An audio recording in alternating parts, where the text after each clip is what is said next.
غرب اردن میں جنین اور طول کرم کیمپوں پر صہیونی فوج کے مسلسل حملوں نے ہزاروں فلسطینیوں کو بے گھر کر دیا ہے اور ان علاقوں میں حالات مزید ابتر ہو گئے ہیں۔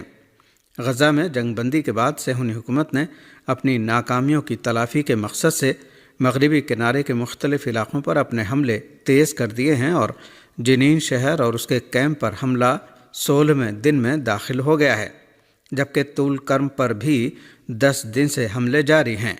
ارنا کے مطابق صہیونی قابض فوج نے جنین اور طول کرم کیمپوں پر اپنے حملوں کا سلسلہ جاری رکھتے ہوئے شمالی مغربی کنارے کے دیہاتوں پر بھی چھاپے مار کر فلسطینیوں کو بے دخل اور ان علاقوں میں مکانات اور بنیادی ڈھانچے کو تباہ کر دیا ہے، اور شمالی مغربی کنارے میں جنین اور طول کرم کیمپوں پر جا رہے صہیونی حکومت کے حملوں کے نتیجے میں تقریباً 5500 فلسطینی خاندان بے گھر ہو گئے ہیں۔ قابل ذکر ہے کہ فلسطینی شہری اور مجاہدین بھی غزہ اور مغربی کنارے میں صہیونی حکومت کے جرائم کے جواب میں ہر ممکن طریقے سے صہیونیوں کا مقابلہ کر رہے ہیں۔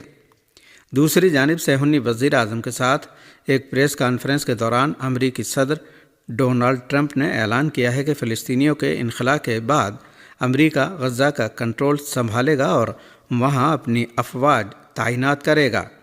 ایسوسی ایٹڈ پریس کے مطابق ڈونلڈ ٹرمپ نے کہا ہے کہ امریکہ غزہ سے تقریباً 18 لاکھ لوگوں کو نکالنے کے بعد غزہ پر قبضہ کر کے وہاں امریکی افواج تعینات کر سکتا ہے۔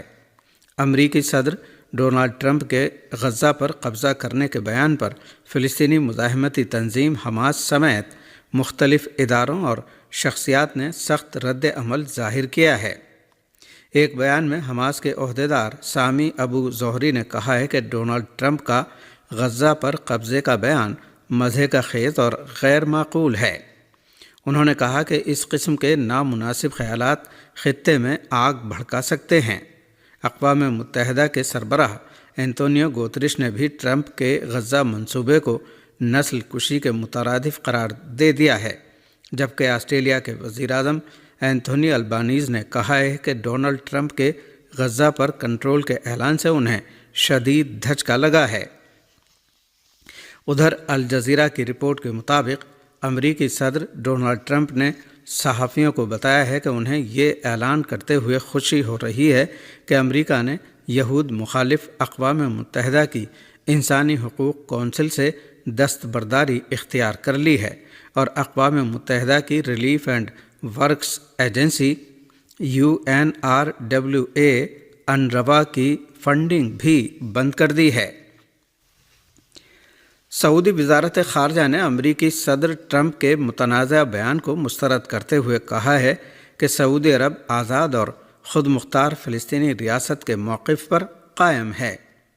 امریکی صدر ٹرمپ نے گزشتہ دنوں فلسطینیوں کو ان کے وطن سے نکالنے کے بارے میں متنازع بیان دیا تھا، جس میں سعودی عرب کے مبینہ طور پر فلسطینی ریاست کے قیام سے دستبردار ہونے کا تاثر دیا گیا تھا۔ صدر ٹرمپ کے بیان پر رد عمل دیتے ہوئے سعودی وزارت خارجہ نے ایک سرکاری اعلامیہ جاری کیا ہے، جس میں واضح کیا گیا ہے کہ ریاض بارہا اس بات پر زور دے چکا ہے کہ آزاد اور خود مختار فلسطینی ریاست کے قیام کے بارے میں اس کا موقف مضبوط، مستحکم اور غیر متزلزل ہے۔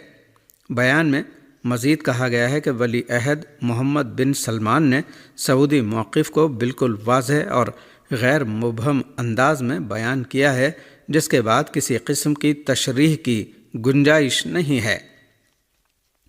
سعودی وزارت خارجہ نے اس بات پر بھی زور دیا ہے کہ ہم کسی ایسے منصوبے کو قبول نہیں کریں گے جس میں فلسطینیوں کو ان کے گھروں اور زمینوں سے بے دخل کیا جائے۔ اعلامیے کے آخر میں کہا گیا ہے کہ ریاض اپنے موقف پر ثابت قدم ہے۔ مشرق وسطیٰ میں حقیقی امن صرف اسی صورت میں ممکن ہے جب فلسطینی عوام کے حقوق تسلیم کیے جائیں۔ دہلی اسمبلی کی 70 نشستوں پر ووٹنگ سخت سیکورٹی میں صبح 7 بجے شروع ہوئی۔ تمل ناڈو اور اتر پردیش میں بھی 2 ضمنی انتخابات ہو رہے ہیں۔ نتائج 8 فروری کو آئیں گے۔ دہلی اسمبلی انتخابات کے لیے ووٹنگ کا عمل صبح 7 بجے شروع ہو گیا تھا۔ ووٹرز کی بڑی تعداد اپنے حق رائے دہی کا استعمال کرتی نظر آئی، جبکہ سیکورٹی کے سخت انتظامات کیے گئے۔ اس مرتبہ 1.56 کروڑ سے زیادہ رائے دہندگان 70 حلقوں میں 699 امیدواروں کی قسمت کا فیصلہ کریں گے، جو دارالحکومت کے سیاسی منظرنامے کو نئی شکل دے سکتے ہیں۔ ملک بھر کی نظریں اس الیکشن پر مرکوز ہیں۔ چیف الیکٹورل آفیسر کے دفتر سے ووٹروں سے اپیل کی گئی تھی کہ وہ اپنا حق رائے دہی استعمال کریں اور جمہوریت کو مضبوط بنائیں۔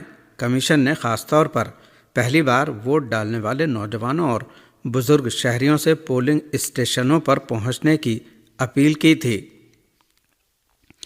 دہلی کے ساتھ ہی آج 2 دیگر ریاستوں کی اسمبلی سیٹوں پر بھی ضمنی انتخابات ہو رہے ہیں۔ تمل ناڈو کی ایروڈ اسمبلی سیٹ اور اتر پردیش کی ملکی پور اسمبلی سیٹ پر بھی ووٹنگ صبح 7 بجے شروع ہوئی تھی۔ پاکستان میں یوم یکجہتی کشمیر آج بھرپور انداز سے منایا جا رہا ہے۔ کشمیریوں سے اظہار یکجہتی کے لیے ملک بھر میں سیمینار اور ریلیاں منعقد کی جا رہی ہیں۔ پاکستان میں ہر سال 5 فروری یوم یکجہتی کشمیر کے طور پر منایا جاتا ہے۔ یوم یکجہتی کشمیر کے موقع پر آج ریلیاں، سیمینارز اور خصوصی تقاریب منعقد اور ریلیاں نکالی جا رہی ہیں۔ پورے ملک اور ملک کے زیر انتظام کشمیر میں صبح 10 بجے 1 منٹ کی خاموشی اختیار کی گئی اور خصوصی تقاریب بھی منعقد کی جا رہی ہیں۔ واضح رہے کہ یوم یکجہتی کشمیر پر حکومت پاکستان کی جانب سے آج عام تعطیل کا اعلان کیا گیا ہے۔ پاکستان میں کرم کے علاقے میں امن و امان کے قیام کے لیے بنکرز گرانے کا سلسلہ جاری ہے، جبکہ اپر کرم میں بھی بنکرز گرانے کا عمل شروع کر دیا گیا ہے۔ پاکستانی میڈیا کے مطابق ضلعی انتظامیہ کا کہنا ہے کہ جرگے کے فیصلے کے مطابق ضلع کرم میں بنکرز گرانے کا سلسلہ جاری ہے اور لوئر کرم کے بعد اب اپر کرم میں بھی بنکرز گرائے جا رہے ہیں۔ واضح رہے کہ کرم میں امن کے لیے جرگے کے بعد ایپیکس کمیٹی اجلاس میں کرم میں بنکرز ختم کرنے کا فیصلہ کیا گیا تھا اور یہ شق فریقین کے درمیان معاہدے میں بھی شامل کی گئی تھی۔ ادھر کرم میں کھانے پینے کی اشیاء سمیت دیگر سامان کی ترسیل کے لیے قافلوں کی روانگی کا سلسلہ بھی جاری ہے۔ برطانوی، فرانسیسی، سوئس اور پرتگالی شہریت رکھنے والے اسماعیلی کمیونٹی کے روحانی پیشوا پرنس کریم آغا خان 88 سال کی عمر میں انتقال کر گئے ہیں۔ پرنس کریم آغا خان مولانا شاہ کریم الحسینی اسماعیلی کمیونٹی کے 49ویں رہنما تھے۔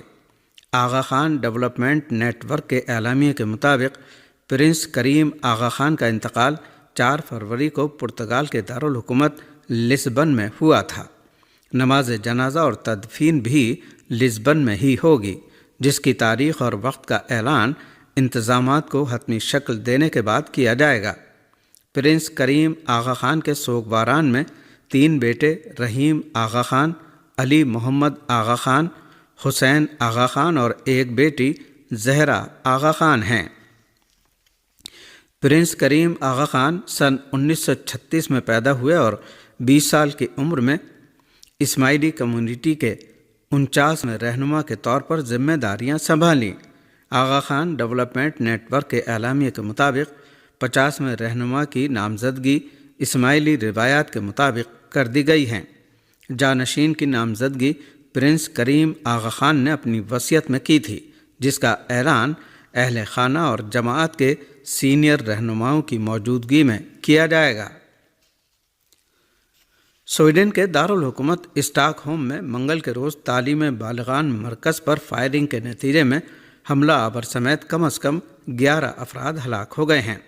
حکام کا کہنا ہے کہ اجتماعی ہلاکت کے اس بدترین واقعے میں مرنے والوں کی تعداد میں اضافہ ہو سکتا ہے۔ موصولہ رپورٹ کے مطابق سویڈن کے ایک اسکول میں فائرنگ کے نتیجے میں کم از کم 11 افراد ہلاک ہو گئے۔ سویڈش پولیس حکام کا کہنا ہے کہ واقعے کا مشتبہ شخص زخمیوں میں شامل ہے، تاہم ابھی تک یہ واضح نہیں ہے کہ آیا اس حملے میں کوئی اور مشتبہ شخص بھی ملوث تھا یا نہیں۔ پولیس حکام نے مزید کہا ہے کہ وہ فی الحال یقین نہیں کرتے کہ اس کے پیچھے دہشت گردی کا کوئی مقصد کار فرما ہے، لیکن ہمیں ابھی تک اصل حقیقت کا علم نہیں ہے۔ سویڈن کے اعلیٰ حکام کا کہنا ہے کہ منگل کے روز پیش آنے والے اس واقعے کے بارے میں ابھی یہ واضح نہیں ہے کہ حملے کے محرکات کیا تھے۔ انہوں نے زخمیوں کی اصل تعداد بھی نہیں بتائی۔ فائرنگ کا یہ واقعہ اسٹاک ہوم سے تقریباً 200 کلومیٹر دور ایک شہر میں پیش آیا۔ سویڈن کے وزیر اعظم نے اس حملے کو بے گناہ لوگوں کے خلاف وحشیانہ اور مہلک تشدد قرار دیا ہے۔ انہوں نے کہا ہے کہ یہ سویڈن کی تاریخ میں بدترین اجتماعی فائرنگ ہے۔